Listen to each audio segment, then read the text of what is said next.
What you are about to hear will blow your mind and give you six-pack abs without even exercising. Pull up a bar stool and relax. Hey, who wants to have some fun? You've made it to Happy Hour with John Gaskins. Oh, no. Not again. Get ready for entertaining local and regional sports talk that will change your life. Or not. And by the way, when you're telling these little stories, here's a good idea. Have a point. It makes it so much more interesting for the listener. Here's your host, John Gaskins. Here's Johnny. Hello! Ah! I'm back, baby! I'm back! Hey, happy hour on the road. Not very far from my house or this guy's house or anywhere in Sioux Falls. We're in the middle of Sioux Falls. We are at Midco Arena, the crown jewel of the campus of Augustana University. $74 million, the home of Division I hockey here at a school that has, for the last 20 years, really crushed it in all other sports in Division II. And for the last 8 years, the man overseeing huge facility projects, some coaching hires, but still a lot of stability within the transition and a ton of success.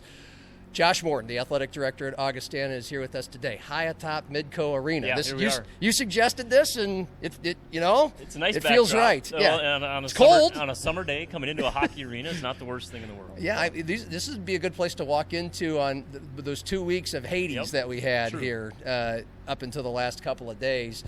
But, you've mentioned how your June was a little busier than you thought it would be because you replaced an all-time legend softball coach, Greta Melstad, who went to Minnesota.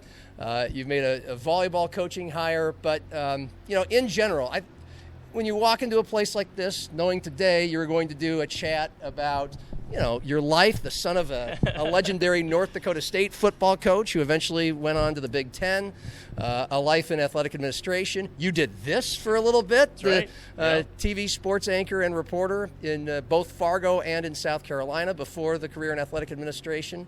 But when you walk into here, this is kind of, again, it's a building, it's a symbol, certainly, of your time here at Augustana and what athletics has become here. So is the word pride. What do you think of when you step into a place? It's a ton of pride because there's so many of us that help make this happen. Yeah. People in the community, our leadership on campus, our hockey staff, our administrative staff. So that's what's so gratifying I still do. When I walk into this place and I look around some days, I'm like, man, this is quite a building. Yeah. It's been the whole journey with hockey has been exceptional, and this is a huge part of it. Yeah. That's where we could get started. Do you feel like this can be depicted as a hockey school? Are you comfortable with that? Since it's of the Mankato and St. Cloud and Omaha ilk of Division I hockey, Division II, everything else. Well, we've proven quickly. I think the one thing you don't know is you put things in place and you want to be competitive. But the competitive piece, I think for most people would agree, we move pretty fast, and it's a credit to our coaches because they have done an outstanding job of bringing the right players to us that fit our campus, that are highly competitive. So that's the biggest piece. So we can. I mean, we were 2 goals away from being in the NCAA tournament, playing in Sioux Falls against North Dakota in year 3. In year 3, in the Denny, 2 goals away. First playoff series win, and that came in year number 3. Back-to-back winning seasons in years 2 and 3. 40, 24, and 8, the overall record. Third place in the conference. Incredible. In year number 3 under Garrett Raboyne. And so, we can rip that Band-Aid off because a lot of people thought that was going to be it for him. I mean, such a explosive start to his career. And the Bob Motzko, his mentor from St. Cloud State and then the University of Minnesota, retires. And, of course, everybody was like, hey, I mean, why wouldn't he be an excellent candidate there? And then a few days later, here's a picture of you and Garrett here at Midco Arena, and he's here to stay. So, I mean, how close was that to happening? Yeah, without getting into, I would never want to mention the other school because that's their deal. Yeah. It started with a guy who wanted to be here, Yeah. right? And so he appreciates what he's built. I think he appreciates the support that he gets and what he's built with our community members, our founding partners, that for us it was about having alignment. That's why I explain to people it's about when you have that kind of alignment from the board of trustees to the president, athletic director, to the hockey staff, like good things can happen, right? Yeah. And if you can find the right investors to make it happen, because we're competing at a totally different level, we have to benchmark against Minnesota, everything that we do. So I think that the biggest thing is it started with Garrett and his family that loves Sioux Falls. He loves what he's building here and wanted to be here. So then how can we make that happen? Yeah, I can imagine it would be very difficult for Augustana to match the salary that the University of Minnesota would be able to pay him. So how much? And I know it's private. Yeah, I know the information is private school, John. But how much, of an increase did you need there? No, it was about a commitment to the program, and Garrett's not one to be just about him. Sure, it's about the whole program and our commitment, our founding partners' commitment to the program. Yeah. Fill in the blank. Being the athletic director at the University at Augustana University, maybe I'll add in 2026 or for the last 8 years has been blank. Wonderful. Yeah. The part of the reason I was President Herseth Sandlin's one of her first leadership hires. Yeah. So she came in August of 17. I came in May of 18. Augustana was in good shape, right? Slade did a great job. Coming on the heels of Bill Gross, who'd been here for 3 decades. So it came into a successful athletics department. So, and part of the reason I came was just because of the energy that it wasn't, it was about, we weren't going to sit still, right? It was going to be a place where you're going to be able to find ways to grow and I'll try new things and keep pushing and pushing. Yeah. So that it has been all that and more. And I think, hockey in 2021 that came along was just, it was an incredible journey, the most challenging probably I've ever experienced in my career, but also the most rewarding. Sure. And we're not done yet, but just to get to that night in January of 24, to get to this point, to open this place. Yeah, absolutely. And then the years since. So wonderful, that's what I would say. Yeah. Well, you had been hired out of Michigan State. Were you an assistant athletic director for development? Had been there for 5.5 years and part of some amazing years there. Yeah, and as your bio reads, and as it did the day you were hired, I mean, you helped raise $23 million in contributions. It's a big part of being a potential Division I athletic director or any athletic director these days, obviously, is the fundraising. But before that, you were at the University of North Dakota. And was that during the time of their Division I transition? Yeah. Interesting times in Grand Forks. Both my wife and I's alma mater. I was a walk-on football player there. And so came in during an athletic director transition to Division I. Nickname controversy, really, but worked with some phenomenal people in the UND Foundation, and really learned to love what development was, and so really enjoyed my time in Grand Forks too. So with those stops at a transitioning Division I school, at a Big Ten school, and then even your resume for this goes back to your childhood, just being the son of a football coach at a Division II national champion at North Dakota State, then a kind of an FBS group of 6 type place like Tulsa, and then into the Big Ten at Wisconsin. Did you kind of feel that, or were you told that part of the reason why you're being hired is maybe we're going to explore a Division I transition, and we want somebody with a lot of lifelong experience in this? Oh yeah, I was certainly aware of what was going on, but at the time I knew I was coming to be a Division II AD. Yeah. There was no, but what I liked about it is they're at least exploring ways to continue to grow, right? Yeah. So that was more important to me than the division. I'm fortunate, I feel like, to have worked at those very different institutions, 3 very different institutions. Yeah. But even at all those 3 institutions, the mission is still it's the same, and that's what I worry about when I look at those way above us at football and basketball, where higher education is no longer part of the equation. Right. No one's thinking about graduation; it's about the other stuff, which is fine for them at their level. Yeah. But here, that's what's gratifying about Augustana, is that everything that we do is still tied to graduation. Yeah. It's tied to getting a great degree from Augustana University, and you get to compete at an incredibly high level and compete for championships. Yeah, and that's very known.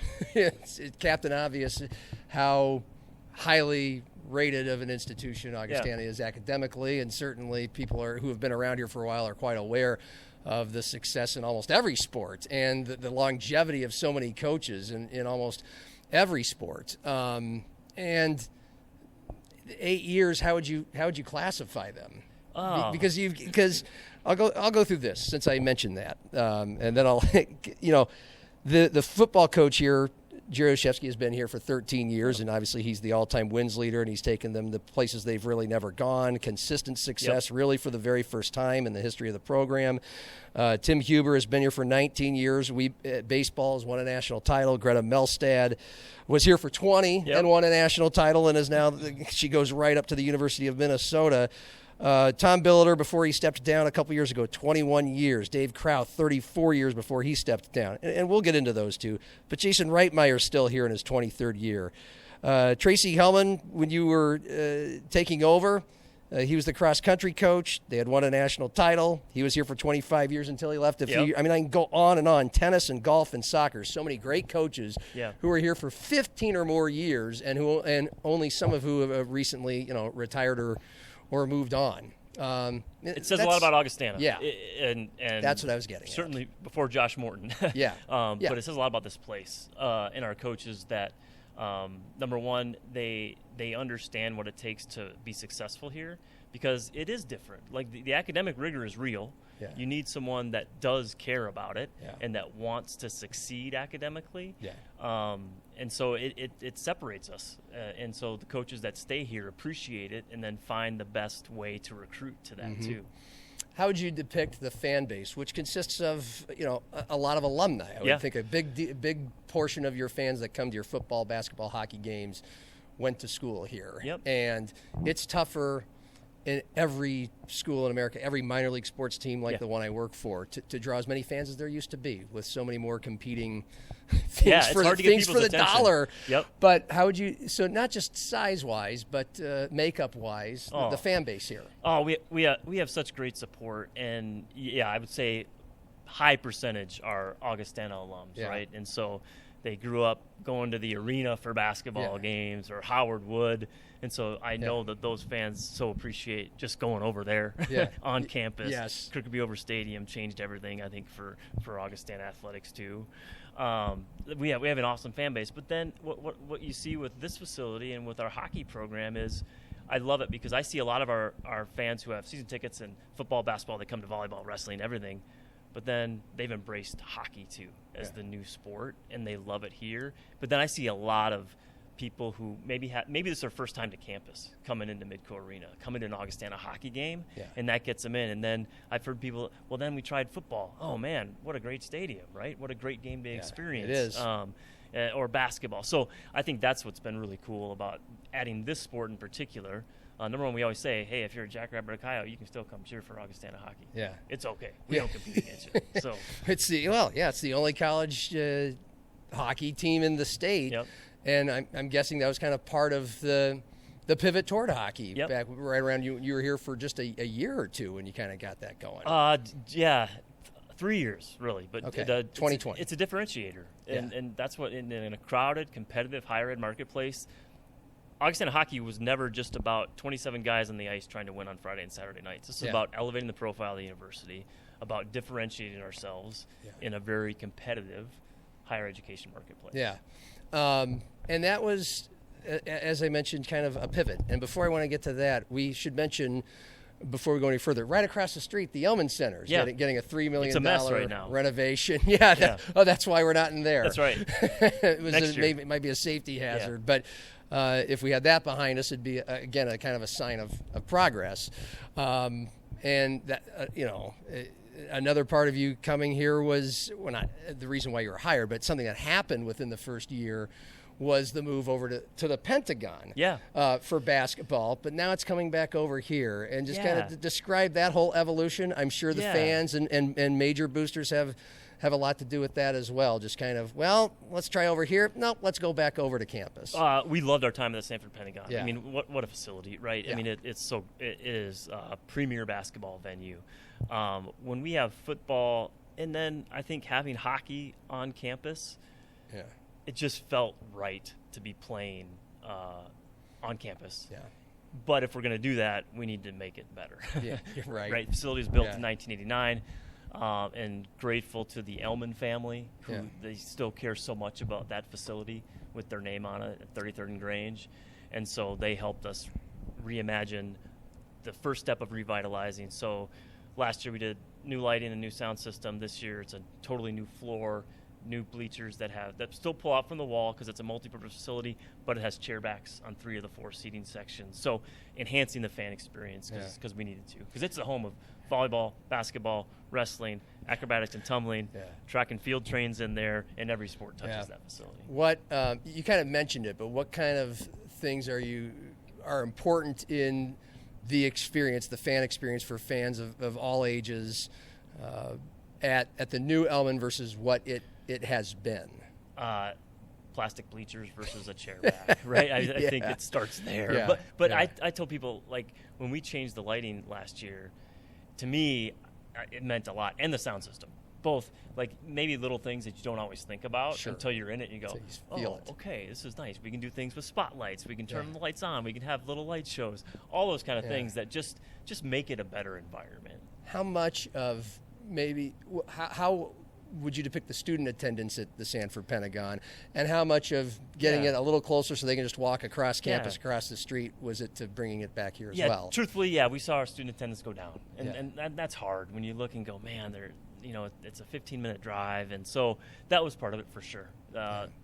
Walk across the street, but going back to what you said, every college in America is dealing with student attendance.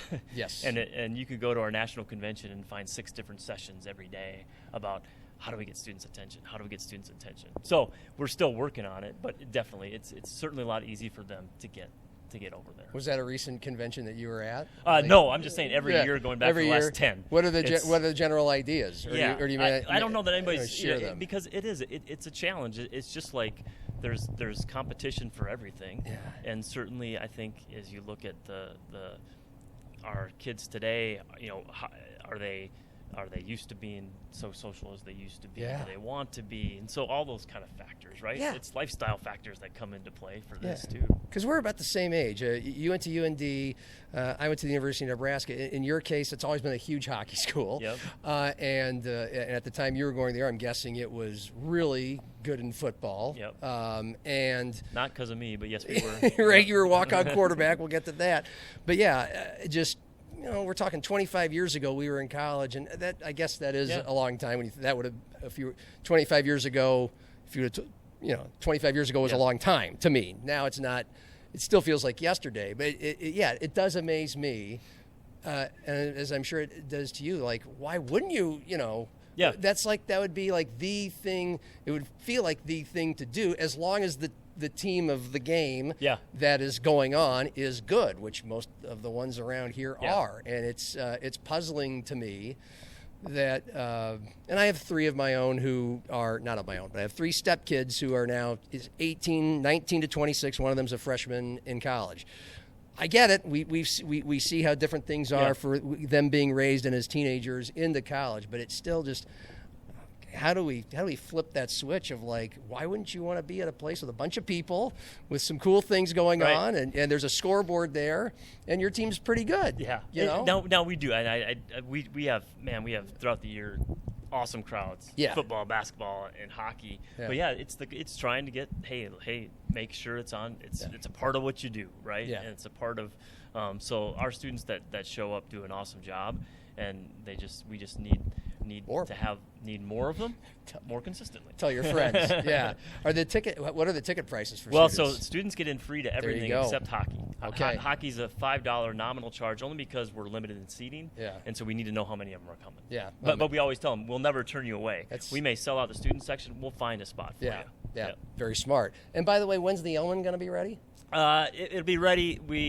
For competition. 1st of September. So volleyball, we're co-hosting a tournament with USF, and so we'll have a number of games there Labor Day weekend. And another, I wouldn't know if you'd classify it as defining, but to some people like me who just like to go to sporting events, sometimes just as a person of the public to enjoy a beer or two at a game. That has also happened, and so first of all, thank you. Yeah, absolutely. Yeah, we've been doing it now for a few years. So. Yes, I know, Yeah. and you were the first to do it. I mean, you guys got this done before USD and SDSU, and I know that probably wasn't the objective, but you guys seem to be a lot more just. Well, in my word, adult, but just a little bit more open about, hey, this is a part of going to big events, sports or non-sports, and here we are. Back in the days where the concerns about safety and you're going to run into all sorts of trouble, had not seen it. Yeah. The number, I think what it's done is, hey, you can have an adult beverage and enjoy a football game, enjoy a basketball game, certainly enjoy hockey. So it's been great for us. And I get good feedback from people, and it has not been a problem whatsoever. How does it, a lot of the proponents of it for you or for any other school, when we would talk about this in media circles, public circles, before it happened, is, well, it would be a great revenue driver. Yeah. How good of a, it's how? Good. Yeah, it's good. I mean, but yeah, I think we started out by saying this isn't about just that. Yeah. This is about the whole experience and combined with everything. But yeah, it's good. But it's certainly not going to change our budget year. Yeah. But it's good. Yeah. Yeah. Well, let's go all the way back. This has been your life, basically. I mean, you were born here in Sioux Falls. Yeah. And when your father was an assistant coach at Augustana in the mid-'70s, and when you were 2 years old, he became the head coach. No, he was an assistant. Yep. So went to be an assistant coach for Jim Wacker at North Dakota State. Okay, that's right. And then a couple of years after that was hired as the head coach when Coach Wacker left. 1979. And, he was there for 5 seasons, won a national championship, played for a couple others before he got hired at Tulsa. But you were really young then. How well do you remember that? A lot. Yeah, I mean, I being a coach's kid, it's your life. It's your family's life. Yeah. And so, I remember a lot. I still, I joking with my own kids because they don't know my dad as a coach, right? They never experienced it, and so I'll either bring up a story or show them a picture, and it's pretty fun. I still remember in 1984, North Dakota State got beat by Troy State, and Chan Gailey went on to be the head coach of the Cowboys on a last-second field goal that in today's world wouldn't have counted because they didn't get it off in time. But, really? Remember seeing the ball go through the uprights? Well. Devastating. Yeah. Wow. So that was my dad's last game at North Dakota State. So yeah, a lot of great memories. Fun for me to go back a couple years ago. His 1983 team went into the North Dakota State Hall of Fame, so I got to go for that and just to see some of those guys. In today's world is fun. You felt the gypsy-like life of an ascending coach for the first probably 13, 14 years of your life, from Sioux Falls, were you very young, to Fargo, to Tulsa, and then to Madison, Wisconsin, and then back to Fargo after his time ended in Wisconsin. So what was that like as a kid? Because I've heard about really famous and successful or struggling, whatever the case is, that could be rough at school if the team's not doing well. Plus having to move every few years. Yeah, I don't know. I had great parents. So, wherever we lived was going to be just fine. And I thoroughly enjoyed being a coach's kid, and all that came with it. Being around the team all the time meant a lot to me. So, I always say we lived 2 football seasons in Tulsa, but 18 months. We only lived there for 18 months. But then, so had the chance. My dad, I had to be the youngest head coach in Division I football probably, and then so went to Wisconsin, took over a really tough situation. Madison's an awesome city, but it's tough when your dad's the football coach and the Badgers aren't winning. So I got to see both. I got to see that side of it too, right? A national champion environment at North Dakota State, and then where you go to Wisconsin, it's a really tough environment, tough place. But you learn a lot about a lot of things in that time. My dad got fired after 3 years. Went through some leadership changes in the university, and so, but they stuck around Madison for me to finish high school. So I got to finish at Madison Memorial, and so I'm forever grateful for that. But I was ready to, whatever they thought was best, I was ready to do. How long was that between when they fired him and my you sophomore graduated? Year? So it's two additional years. That was pretty cool. Yeah, that had to be. What was it like for first of all, just for him, what do you remember about him going through this? Because he had been just so meteorically, I guess, successful in his first couple stops. Yep. He goes to a place, and Mike Daly, who is his defensive coordinator at NDSU, Tulsa, and Wisconsin, then became the head coach and basically started what we know of Jackrabbit football now in the 90s. And so he was along for the ride, and he detailed just – you're up against Michigan and Ohio State back tough. in the original late Big Ten. 1980s. In the original Big Ten, it was those two, and everybody else was kind of fighting for third most of the time. And that has a lot to do with budget, fan base, all that. So it's a challenging job in the very first place. Plus, Mike gave a couple of pretty colorful, stark examples of just how cheap they were. And so your dad was fighting uphill. So how did he, when he came home, what was this like for him when it's just I think the we all avalanche? knew it. I mean, again, when you're a coaching family, you live and die with it just as much as your dad does, because you're around it, and you hear about it. And you're like 10, 13, 14 years old in 13, that time, 14, 13, where 14, it's sports are like you everything to you anyway. anyway. Start to really understand it. Yeah. But we had a great support system. I mean, our assistant coaches had been with us for different stops too, and so you just have this built-in support network. So my dad handled it with a ton of class. I will forever be proud of him for how he went through that. But then the biggest thing for me, I think I took away was then to make the decision to stick around for me to finish high school. But then his post-coaching career was incredibly successful as well. Retired from Microsoft, was a site leader of the Microsoft campus in Fargo. Doug Burgum was instrumental in his career trajectory from there. So lots to learn, and when you look back, I couldn't think of anything better than how things turned out. Yeah, you just detailed it, because I was going to get to that. He had this kind of second life after deciding not to, I think it was a decision just to not coach. Got out of coaching. Did he just say, kind of like Mike Daly was about the same age, which is about what the age we are now, late 40s, where this has been their career. 50s, but that's okay. Oh, okay. Well, you could have fooled me. Where this was your career, this was your life, and nope, no more. Mike Daly just said, there's more to life. I want to do other things, go into private life, business of some sort. Sanford Health for him. Public relations for your dad. You've mentioned it. He was Doug Burgum's chief of staff at what was, I got it, Great Plains Software, eventually bought by Microsoft. So therefore an incredibly successful operation. And Doug, of course, becomes the governor of North Dakota, and now is the Secretary of Interior of the country. So again, how did your dad come to this line in the sand? And this is nothing against any other coaches, but to make that transition that he did is not normal. I don't think a lot of people could do it. Right? I don't know. I could do it. But he taught himself. It started with him.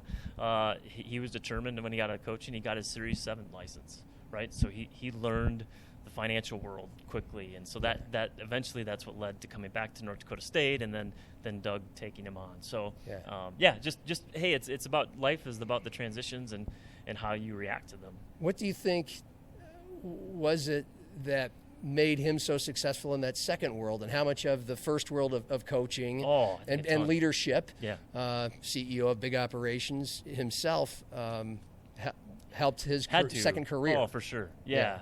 What kinds of things? Well, I think number one, in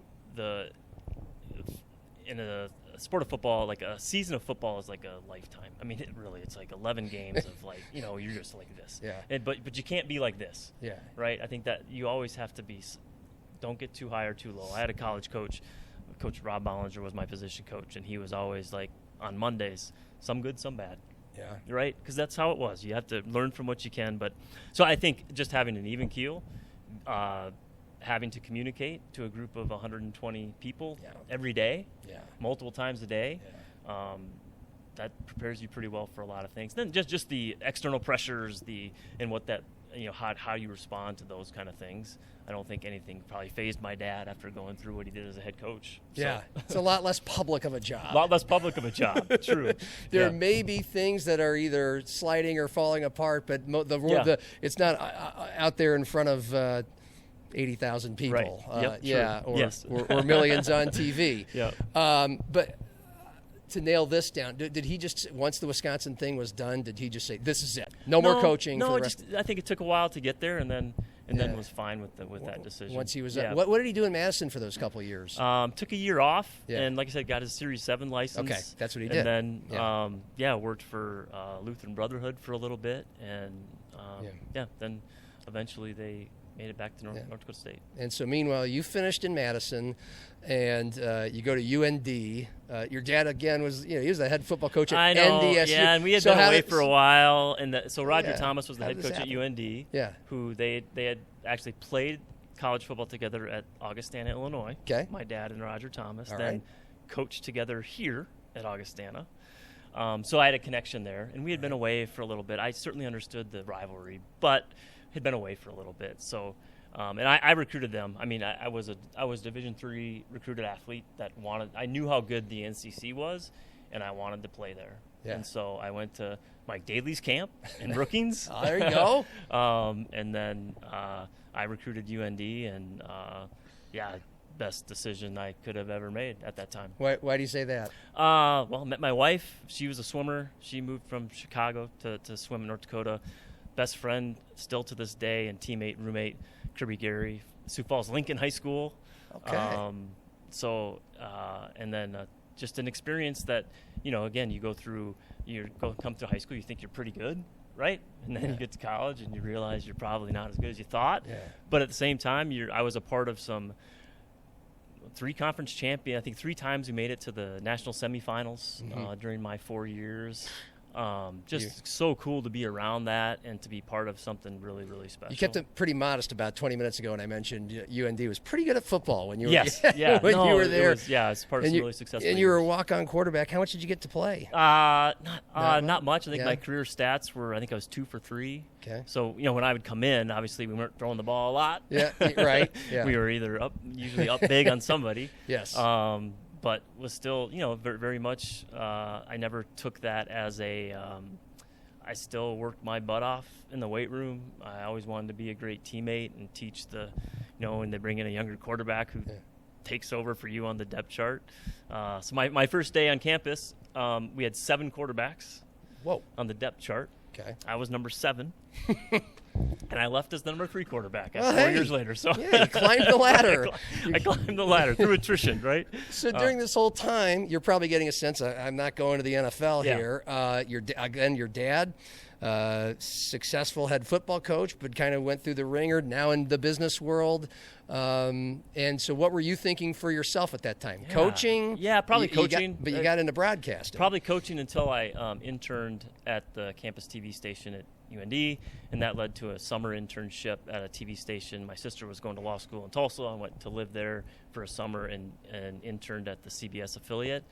And all of a sudden it was like, okay, this is what I want to do. It was an awesome experience. And did you intern in the sports department? I did, yeah. Okay. So John Walls was my the sports director. He went on to be at Fox Sports, one of the first anchors at Fox Sports, and now he's out of TV but still works in PR. And then John Anderson, who was with ESPN forever, was the weekend sports guy. Oh, wow. Super. And he probably almost got fired for letting me do too much sometimes, but what's awesome. Too much? Well, drive a company vehicle to go shoot a soccer game or something, which was probably against the rules. Yeah, but, did they let you carry? He was awesome. Like he would let us do so much stuff, and so just had a really good experience. Well, then is there a good John Anderson story? He seems like a great guy. He's very funny. He was. He was super funny, and just like I said, anyway, he treated interns. Just gave us a lot of leash. Good. That's awesome. Yeah.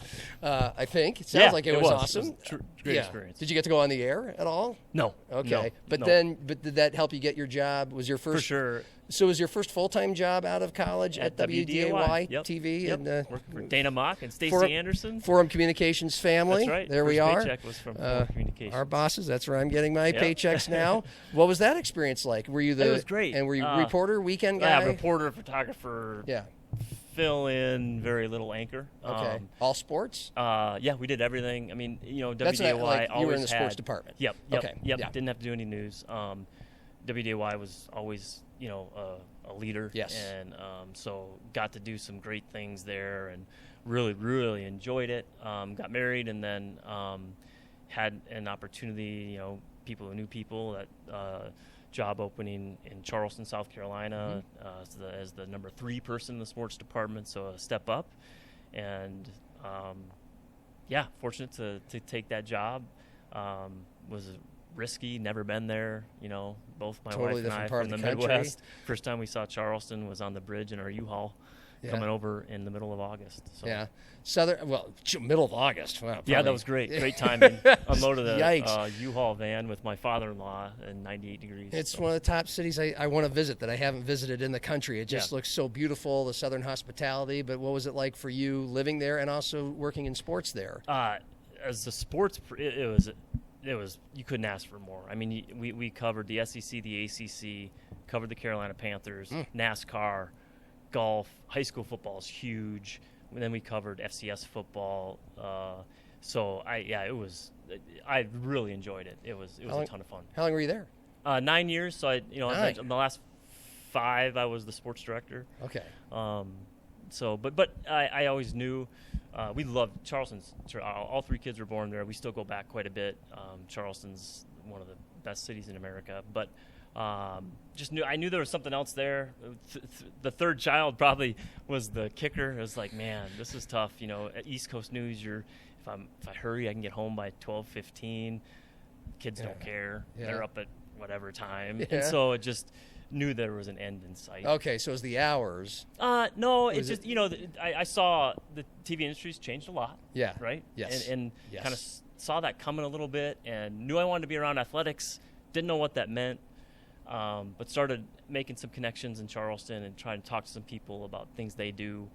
And, eventually that led to my alma mater having a position that they took a chance on a guy with no fundraising experience. Wow. Yeah. And, do you remember deciding to go yes on that? Was it a tough decision? You're going from Charleston, South Carolina to Grand Not many Forks, people North, do it, right? to Grand Forks, to North Grand Dakota. Forks. Yeah. It really wasn't. I mean, Robin and I, my wife, have just always been on the same page and understanding that you take strategic, you can call it risks if you want, but opportunities that you don't know much about, but you're going to go for it just based on the people maybe that you know.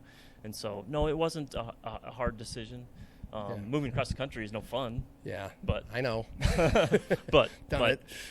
couldn't that was the absolute right decision for us. And then we kind of hinted on this earlier, but what was the landscape like of UND athletics? What was your role, and what kinds of things did you see and learn? So I came in as the director of what was then the Fighting Sioux Club, so the annual fund. Day after I started, the AD went on leave, and then so we were with interim athletic directors for this.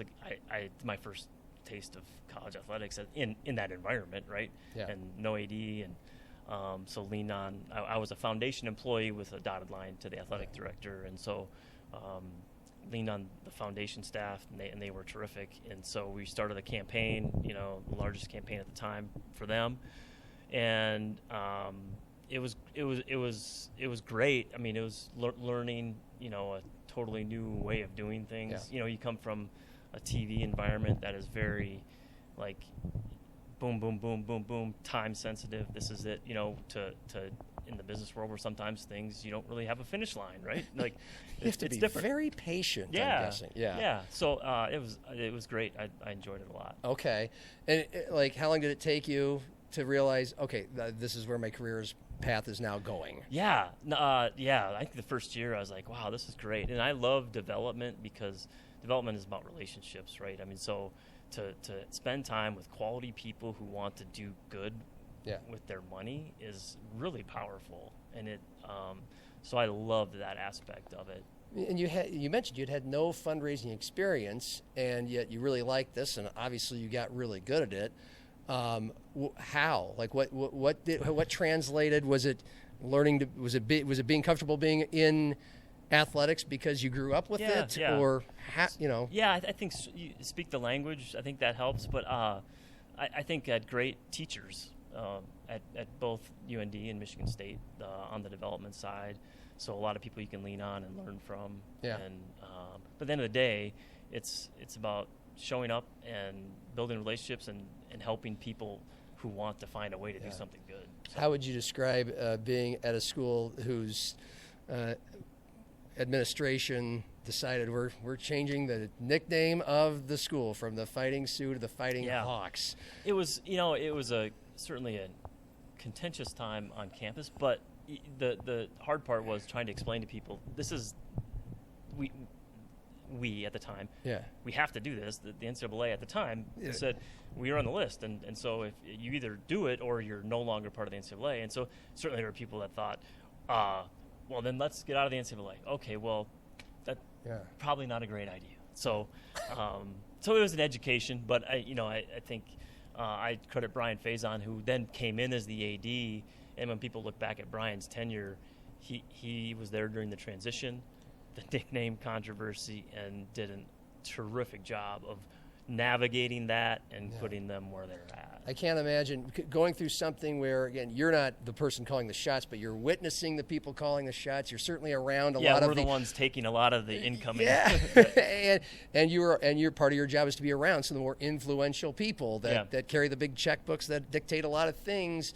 So I can't imagine how invaluable that experience with that sort of controversy could help whatever was to come next. Eventually, at a place very similar, making somewhat of a Division I transition with some tough decisions to make.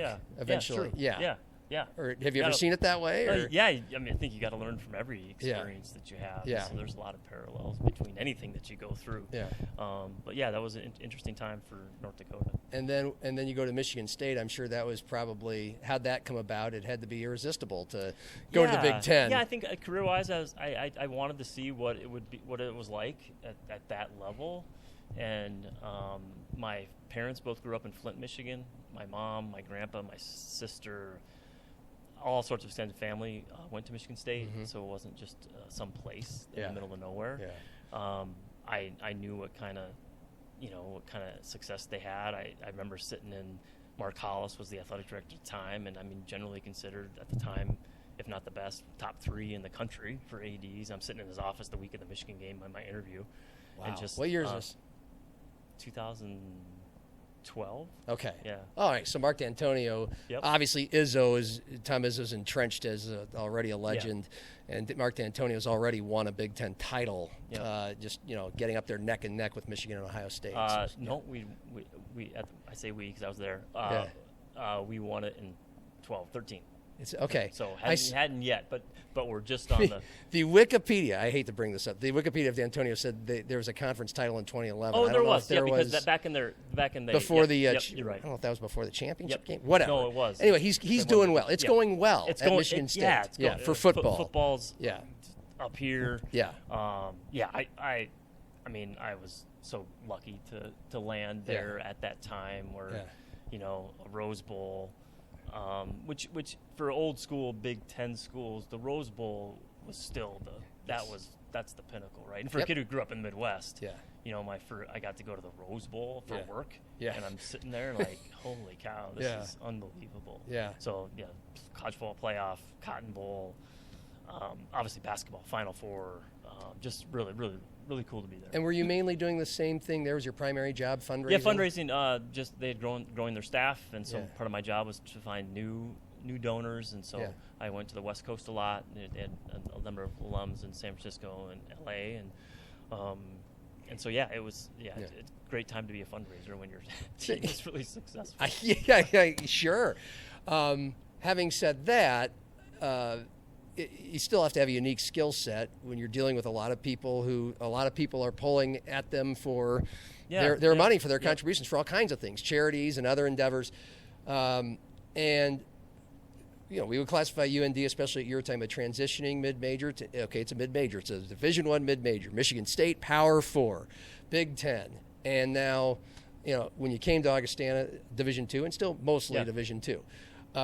What's a common denominator of having that skill set of it's such an important part of making an athletic program successful is to find the big contributions, and therefore it starts with developing relationships.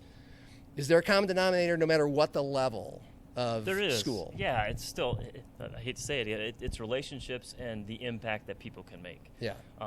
If you can describe that impact that they can have, now at Augustana, just by sheer numbers, right? Your impact is probably going to be greater. Yeah. Right? And so, but it comes down to those two things. Yeah. Yeah. What? How long were you at Michigan State? 5.5 years. Okay. Yeah. And then tell me about getting the call and who it was from Augustana that started the process of getting you Mike here. Daly started it. Okay. He reached out to my dad to see if I'd have any interest, and I was like, yeah, sure, yeah.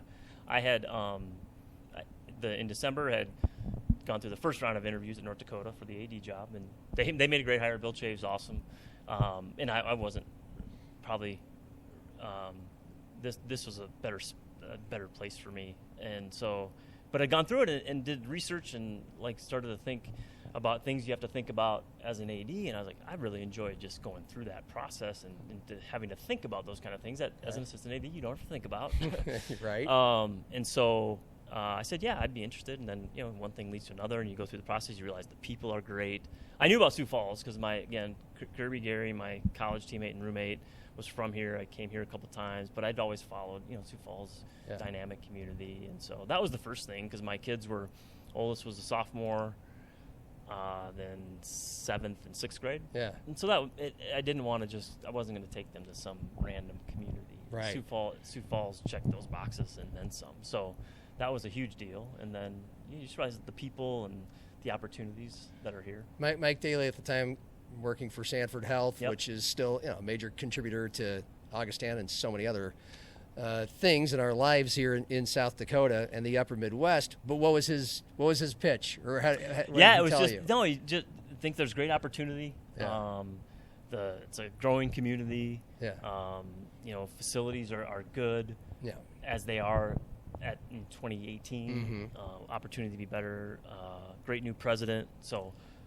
What were your impressions of her, Stephanie Hearst Sandlin? I'm sure you knew she was a 3-term Congress woman here in South Dakota, and this was her, and she had just been hired, I think, a year before or so. Yep. Explain that. I walked out of my one-on-one time with her, and I think I called my wife and said I want to work for her. Why was that? Just the energy. Again, you could tell it wasn't going to be. You're not going to just sit still and just kind of run things. You're going to be allowed to try to push the boundaries a little bit and explore what's best for the university. So, and that on this campus, as a small campus, athletics can't be just on an island where, at Michigan State, athletics is kind of its own little world, right? Doesn't work that way here. It can't because I wanted to experience that because so I'm a part of the president's cabinet, right? So I understand the inner workings of everything going on campus, right? And that's appealing. That was appealing to me at the time, and still is. Yeah, and when you come in there again, OJ's getting football off the ground pretty well. Tom Bilder's already won a national championship and has been there for at that point probably 10, 13 years. Dave Kraut is a walking legend. Huber and Melstad and everything's. We won a baseball national championship 3 weeks after I started. 3 weeks. Wow. Yeah. Wright Myers entrenched in wrestling and pumping out All-Americans and cross country, tennis, golf, soccer, on and on. It's all very good. So were you, which I'm sure may have been, I don't know if it was at all a part of the taking hey, it's an athletic department. It's in a great place already.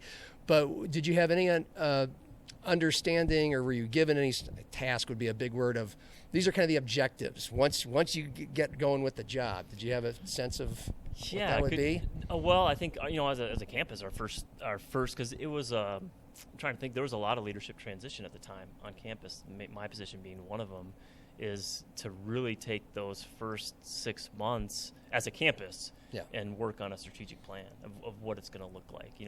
President Stephanie was coming into her second year, and so it was the right time for the university to say, okay, let's take a look at what, and athletics fits in there. It's one of the pillars of the strategic plan. So I think that was more about, hey, we need to chart our course over the first 6 months. Okay. See what that looks like. 6 months, and then when did the exploration of Division I for all sports and the Summit League start for you guys? The exploration started, right away. Yeah.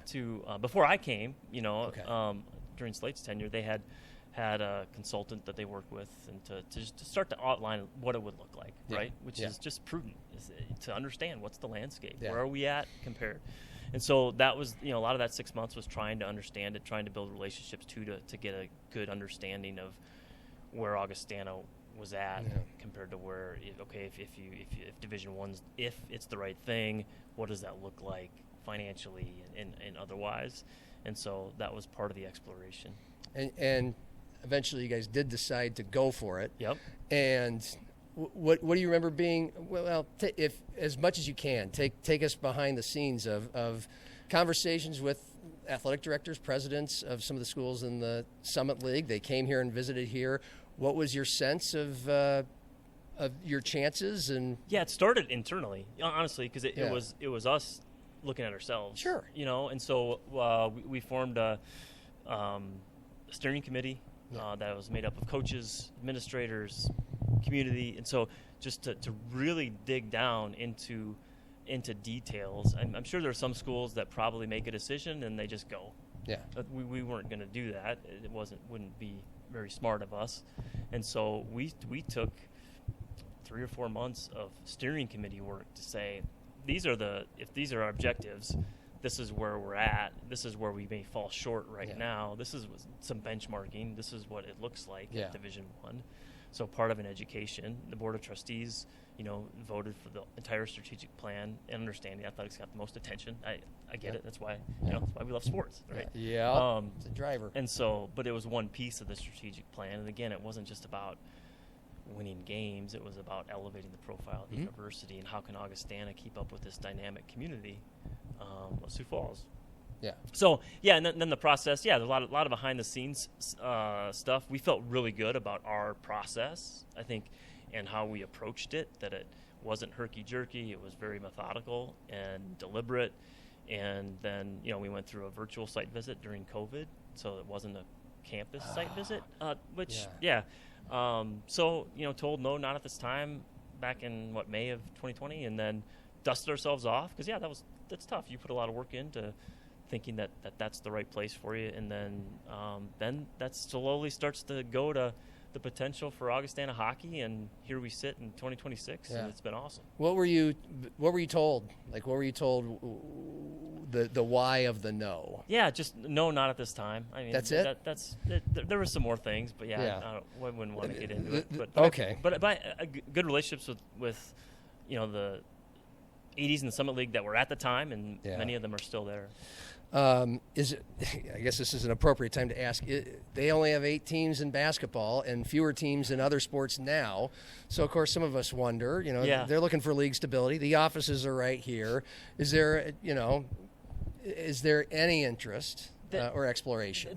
I always tell people, it's still in our strategic plan. If you look at it, we didn't take it out because it just doesn't make sense to all of a sudden change your plan, because we said at the time, and still, what does Division One look like? Yeah. Right, going through a lot of changes at that level too, as we all are. Yeah. So, someday is it the right place for Augustana? Maybe, but no, I'm not sitting here today saying, we're going for it right now. Yeah. No. Do you feel like a lot of sports would be successful? Our coaches recruit. Coaches recruit Division One athletes. Yeah. Now, sometimes is it hard as a Division Two to get them? Yep.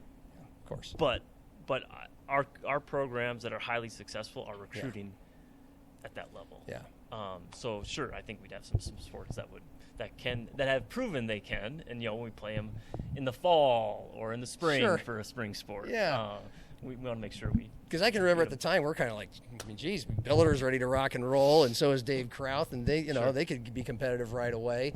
But okay, the pivot to before the pivot to hockey, do you think it was bad timing because it was the pandemic? There was a virtual tour, and generally during the pandemic, I'm throwing a huge blanket over the entire world here, but people were not as ready to make big changes. Yeah, it could be. I wouldn't say anyone would say that. I don't think anybody would say that it helped. Right. But I'm not looking back to try to get that deep into it. Maybe. Okay. Yeah. But at what point? How long soon after you get to know that hockey becomes the goose to chase? It was April of 21. I think was the T. Denny Sanford key meeting that led to us going, okay, we can do this, we got to go find others. Okay. Yeah. Explain that meeting. And yeah, it was actually Stephanie and Dr. Pam Holman, our executive vice president. Yeah. They laid out some potential investment options, Division I hockey being one of them, and his eyes lit up and said, go find others. And so that's what we set out to do. And then at the same time trying to understand the landscape, making sure we understood the landscape of college hockey and how we could do it as a Division II. And there's some wonky NCAA bylaw stuff that we have to ascribe to. But so spent then that summer on a pretty tight timeline to get moving. Yeah. And just a quick sidetrack to that, because he passed away on Saturday. Yeah. I've already gotten statements from David Herbster, John Schemmel at USD, Justin Sell at SDSU, and in general, I just asked them, what did he mean? Would you have any of this, particularly those Division I schools? Would you be there without him? And obviously the answer is no. Yep. And so in your own words, depict what just that one person has meant to what you see here at Augustana. Yeah, I look at it starting from the community perspective. Sure. Change this community. I mean, it's unbelievable. From a campus perspective, even before hockey, there was investments in other things on campus, scholarships. But Augustana hockey would not exist without T. Denny Sanford. And anytime he came to a game, we actually, one of the cool moments, we sat up here, right where we're sitting, and it was our second year. We decided to have Denny hand our captain his captain's jersey, and he didn't know he was going to be the captain, but it was Denny handing Luke Mobley the captain's jersey. Just awesome to see it. Incredible. And then the first time I gave Denny his jersey, anytime he came to a game, he was wearing his Augustana number 23 jersey. And our last game, he was here when we beat Bemidji on Saturday, and I still remember me and Garrett and Stephanie and Pam Holman meeting him and his family down below, and just having a pretty special moment of another milestone for our program, and thanking him for help making it happen. Yeah, it's pretty awesome. Very cool. And that's where we can kind of get into the kind of the glitzy part of the athletic director job of hiring coaches and coaching decisions. That's that's what the public or us associate that job with so much. And so let's start with hockey and the exploration and the hiring of Garrett. Well, I think the beauty of it was we had a runway. We knew we were going to launch, but we had a year yet, and we wanted to hire a coach a year ahead of time to recruit. Yeah. So we had this runway of, what does it end up being, like 6 months. So I made a ton of phone calls, not with all prospective head coaches, but to talk to others who give me some, and you start to hear the same names, right? And that's nice. You don't always have that kind of time. Yeah. Like usually you're needing to hire a coach pretty quickly. Here we had a runway, so tried to take advantage of it. And so I probably 60 phone calls of people there are a few names, Garrett being the top of the list, that kept coming up. Hey, young coach, certainly worth a look. And so our process, again, was very deliberate, probably different than a lot of places. But it led to obviously the hire we made, which was terrific. Fits in for Augustana. A couple things that were important to me at the time. I lived it as a Division II athlete with one Division I sport in North Dakota, and I didn't feel there was always some natural animosity, and I wanted to lessen that as much as possible. So to me, it was important to have someone who recognized that. You're joining a highly successful athletic department, with a lot of really good coaches. Yeah. Well, you are the Division I sport, and there's going to be things you get that they don't because we're benchmarking against the top level. Yes. Someone who's humble enough to walk into that room. And Garrett played at St. Cloud State, same thing, roomed with football players. So he understood that dynamic, and that came through, and that's just who he is. Yeah.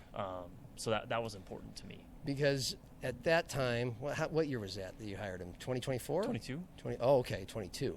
So, at that point, you'd been here for 4 years, and, we're kind of circling back toward the end here. I really appreciate your time. We're kind of getting into recent developments. At that point, though, the highest profile sports before hockey came on board, obviously, football, you got to coach, again, entrenched, successful. Basketball and women's basketball as well. This was your first shot. I mean, there's got to be a part of you that's like, okay, here we go, I get to do this. And it didn't come from any spot of, the dismissal or the departure of it was just, you got to hire your baby, a first one. And in that moment and since, based on, others that you had worked for you, what is kind of a baseline, a process? How do you go about, like, this is how we're going to decide on who's going to lead this team, this program? Well, any sport. I think I'm not afraid to lean on others. Certainly, the head coach here was also a leadership decision. It was a number of us. Ultimately, the AD. Right, a huge part of that. So I'm not afraid to lean on others for their interpretation. But I think your process kind of changes. This was so unique, right? You're someone who's going to start up a program. You're not going to compete for a year. Now, as a coach, that's probably hard to wrap yourself around, right? Like, all I'm going to do is recruit, right, to something, and I'm recruiting to a building that doesn't exist. To a program that I don't. What are our expectations? Who knows, right? So that's a challenge. So very, very different than having some established things. But I think our process was a good one. We ended up with, I think, 4 finalists, and Garrett rose above them all. Sure. And realized during year 1. We were competitive from the start. I still remember the first intermission at Wisconsin. We opened at Wisconsin. And I was just standing kind of near the tunnel, just being down there. And Gary said, we belong. And I was like, all right, well, good. That's great. And then next weekend we come home and we sweep Bowling Green. And then we go on the road, and to be in the building in Denver when we take the national champions to a shootout and win the shootout. Pretty special. That's crazy that it still only counted as a tie, did it? Or did it? Yeah, it's college hockey. But felt like a win, right? Incredible. When Tom Billiter decides to leave for Emporia State, how much of a surprise was it?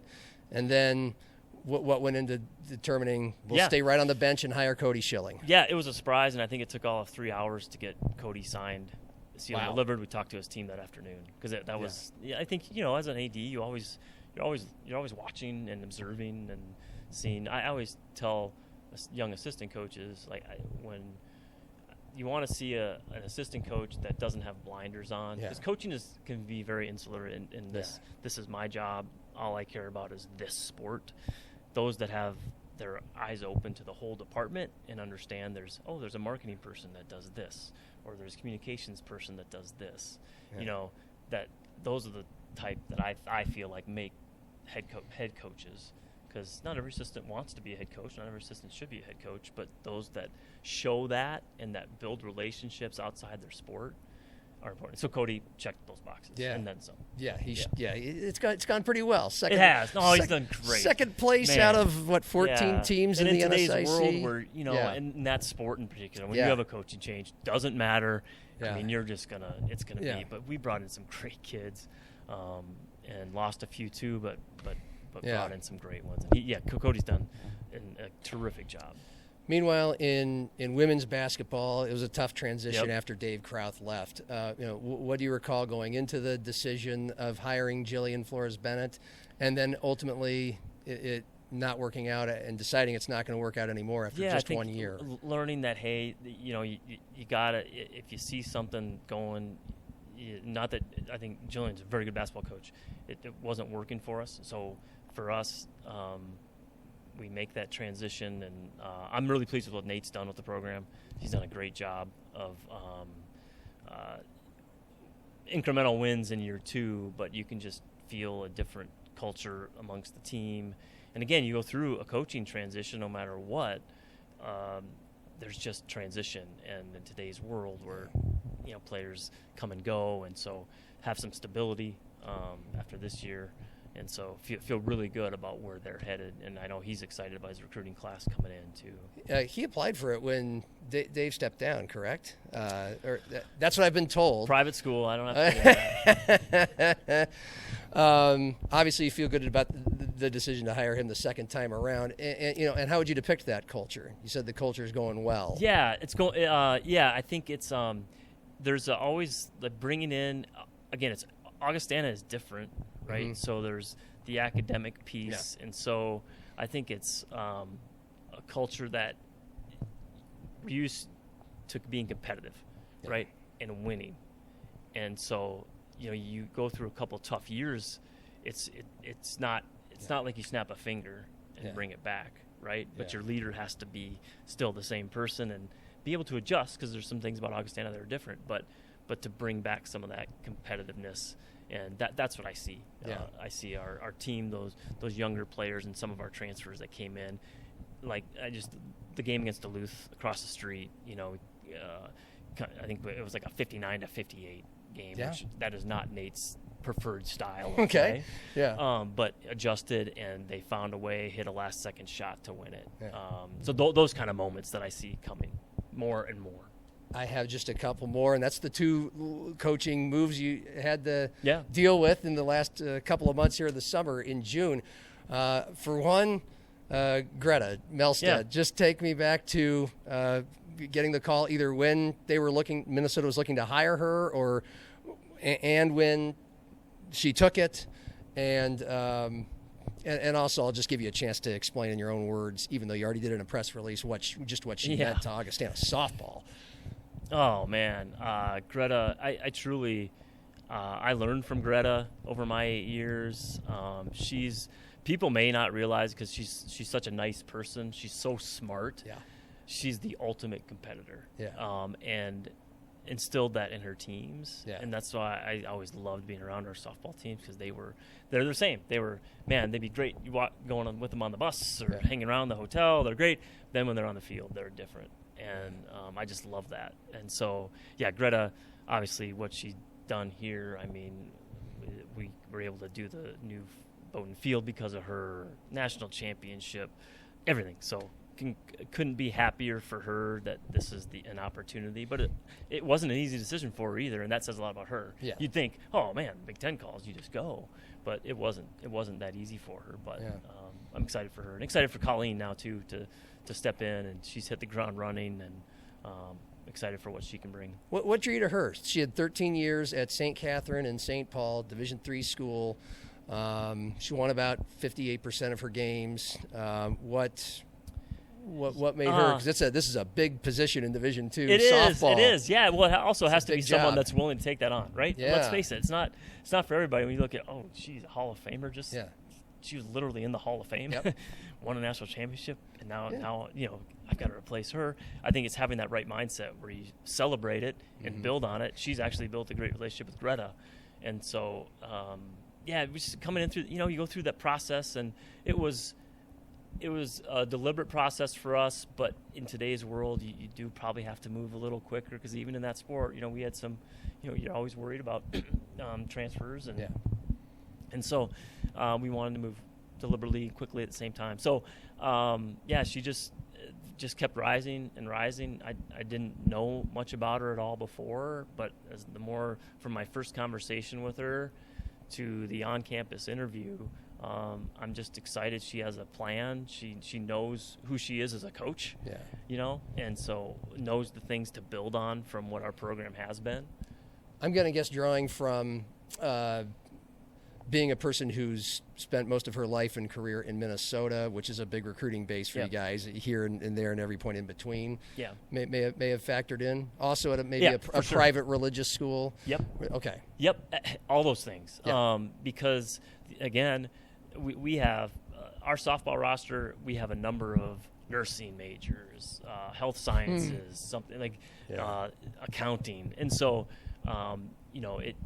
there's some nuances there. And so someone who's been at a private school, in a place, it's an all-women's school, and so, I can imagine there's some recruiting challenges there. Yeah. Not everybody maybe wants that experience, and it was actually heard from some people maybe who were recruited by her there who were really impressed, didn't choose to go there for whatever reason, but were really impressed with Colleen. Okay. And so, very good. excited to have her on campus. I'll try to kind of quickly wind it down because we're getting to that time. Yep. But then volleyball pops up. Yeah. Jennifer Jacobs, Yep. 9 years at the helm. So you didn't hire her, but she was new, fairly new when you got she here. was. Yep. It's a tough league, and she's now the associate director of the high school association in Minnesota.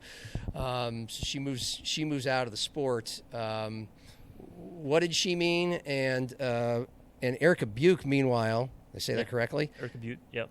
She's what, 25 years old? Something like that. Yeah. I mean, she was just playing a few years ago. Yep, the she two-time Libero of the Year in the NSIC. That whole ball of wax. Timing was challenging, no question.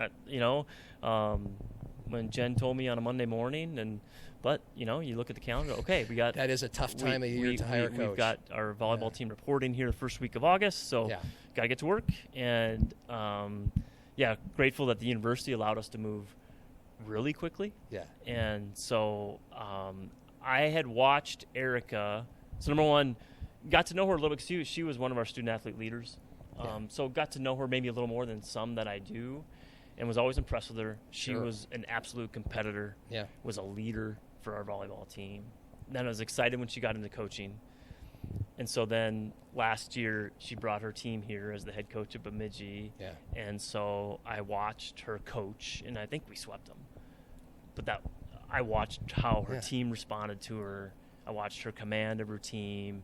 And I went up to her after. I said, hey, your kids play hard for you. Like, you're doing a great job. And because we had talked when she was offered the job too, and perspective, and just because I always admired her. And so I just always remembered that. And so here she is. Yeah. Couldn't be more excited. Yeah, however, I don't know if she's 24 or 25, but young, great energy. She's a strategic thinker, and has been through some difficult situations at Bemidji. And so really excited, and her team will report in 2.5 weeks, I think. Yeah, wow. I'd love to go through every sport when we don't have time. I mean, you've replaced some legends in the past few years in golf. Cross country for sure. And we all know how much Tim Huber has meant to Augustana baseball, and still here.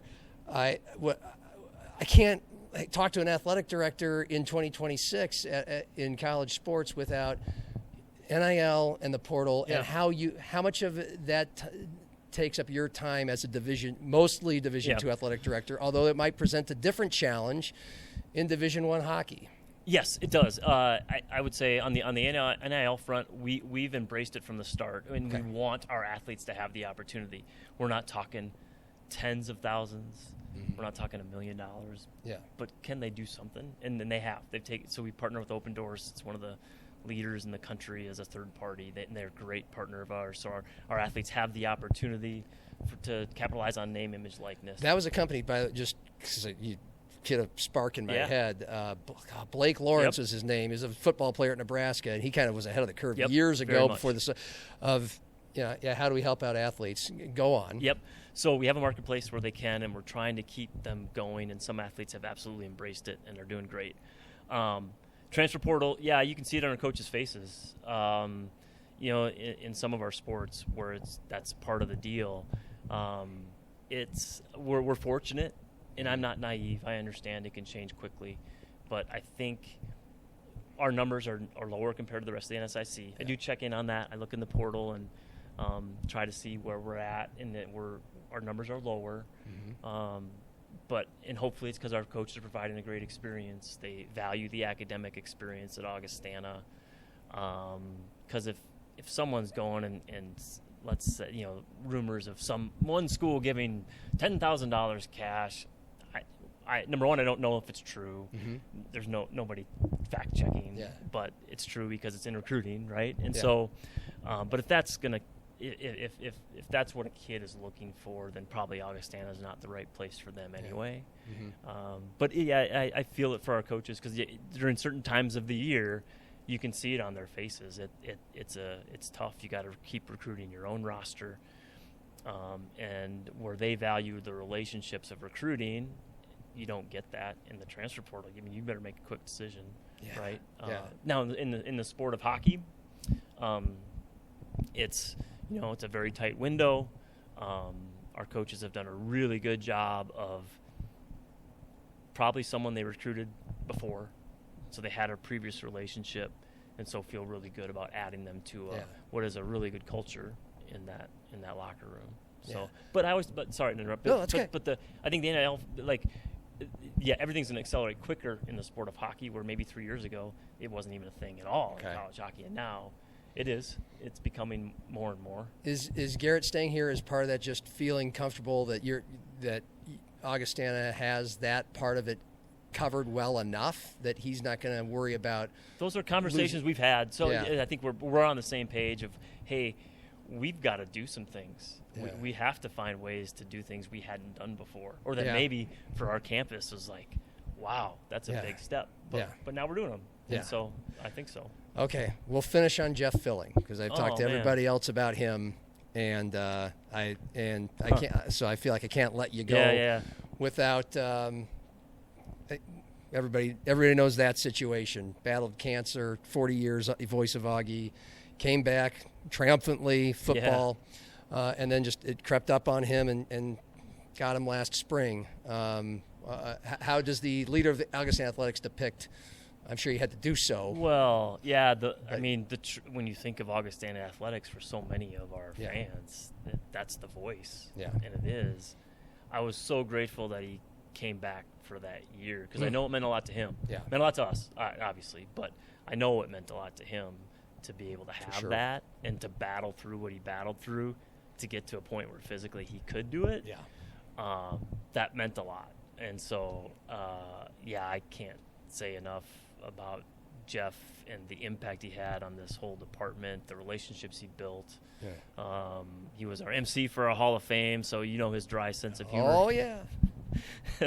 Yes. He wasn't afraid to use it. It was as awesome. An MC, he displayed it many times. On the air. Yeah. I think we got about 90 minutes with him last summer, and it was sprinkled throughout for sure. Well, I would do halftime at football, probably half the games, and I would just roll my eyes. Of course, it's on radio, so I can just look at him like, I gave him a look like, really? You're going to ask me that question?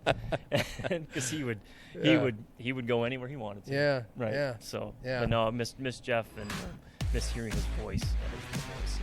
But he will forever be the voice of Augustana Athletics. We covered a lot of ground. I hope I didn't make you late for anything. Nah, we're good. You sure? Yeah. And we won't take the slog next time. But I really appreciate you doing this today. Thanks, John. Appreciate it. Yeah. Josh Morton, Augustana Athletic Director, for video producer Cordell Wright, and the help we got here from the Augustana Sports Information staff. I'm John. Happy hour, and cheers.